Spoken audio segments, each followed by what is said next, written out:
ನಮಸ್ಕಾರ. Rich care homeopathy ವತಿಯಿಂದ ನಾನು doctor Shyam Sundar MD homeopathy.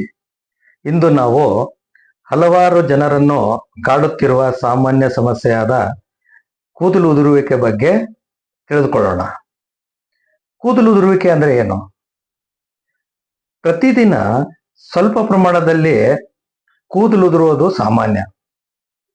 ಆದರೆ ಹೆಚ್ಚು ಪ್ರಮಾಣದಲ್ಲಿ ಹೇರ್ ಫಾಲ್ ಆಗ್ತಾ ಇದ್ರೆ ಅವಾಗ ಅದು ಗಮನಿಸಬೇಕಾದಂತ ಸಮಸ್ಯೆ ಆಗತ್ತೆ. ಅವಾಗ ಇದ್ರ ಲಕ್ಷಣ ಹೇಗಿರುತ್ತಂತಂದ್ರೆ ಕೂದಲುಗಳು ತೆಳ್ಳಗಾಗುವುದು, ಮುಂಭಾಗದಲ್ಲಿ ಕೂದಲುಗಳು ಕಡಿಮೆ ಆಗುವುದು, ತಲೆ ಚರ್ಮ ಕಾಣಿಸ್ಲಿಕ್ಕೆ ಶುರು ಆಗತ್ತೆ. ಇದು ಚಿಕ್ಕ ವಯಸ್ಸಿನವರಿಗೂ ಆಗುವಂತ ಸಾಧ್ಯತೆ ಇದೆ.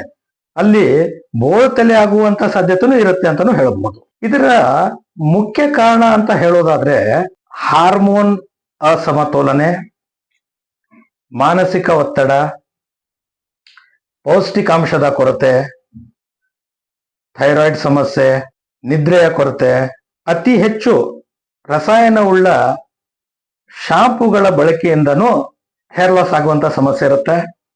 ಅದರ ಜೊತೆಯಲ್ಲಿ ಕೆಲವೊಮ್ಮೆ ಹೇರ್ ಟ್ರೀಟ್ಮೆಂಟ್ಸ್ ಗಳನ್ನ ಬಳಸಿದಾಗ ಲೈಕ್ ಹೇರ್ ಕಲರಿಂಗ್ ಆಗಿರ್ಬೋದು, ಸ್ಟ್ರೈಟ್ನಿಂಗ್ ಆಗಿರಬಹುದು, ಪರ್ಮಿಂಗ್ ಆಗಿರಬಹುದು, ಈ ತರ ಟ್ರೀಟ್ಮೆಂಟ್ ಗಳಿಂದನೂ ಹೇರ್ ಲಾಸ್ ಆಗುವಂತ ಸಾಧ್ಯತೆಗಳಿರುತ್ತೆ.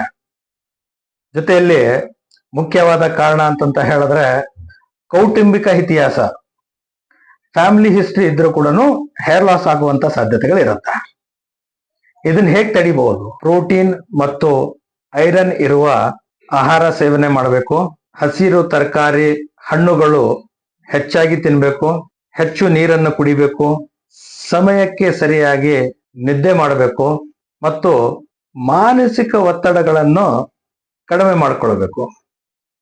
ಇದ್ರ ಹೊರತಾಗಿಯೂ ನಿಮಗೆ ಹೇರ್ ಫಾಲ್ ಆಗ್ತಾ ಇದ್ರೆ ರಿಚ್ ಕೇರ್ ಹೋಮಿಯೋಪತಿಯ ಯಾವುದೇ ಶಾಖೆಯಲ್ಲಿ ನೀವು ಭೇಟಿ ನೀಡಿದ್ರೆ ಅಲ್ಲಿ ನಿಮಗೆ ಕಂಪ್ಯೂಟರೈಸ್ಡ್ ಹೇರ್ ಎಕ್ಸಾಮಿನೇಷನ್ ಮುಖಾಂತರ ನಿಮ್ಮ ಕೂದಲು ಉದುರುವಿಕೆಯ ಮೂಲ ಕಾರಣಗಳನ್ನು ಗುರುತಿಸಿ ಹೋಮಿಯೋಪತಿಕ್ ಮೆಡಿಸಿನ್ ಮುಖಾಂತರ ನಿಮ್ಮ ದೇಹದ ಒಳಗಿನ ಅಸಮತೋಲನೆಯನ್ನು ಸರಿಪಡಿಸಿ ಹೇರ್ ಫಾಲ್ ಕಡಿಮೆ ಮಾಡಿ, ಜೊತೆಗೆ ಹೊಸ ಕೂದಲುಗಳನ್ನು ಬೆಳವಣಿಗೆ ಮಾಡುವಲ್ಲಿ ಸಹಾಯ ಮಾಡುತ್ತೆ.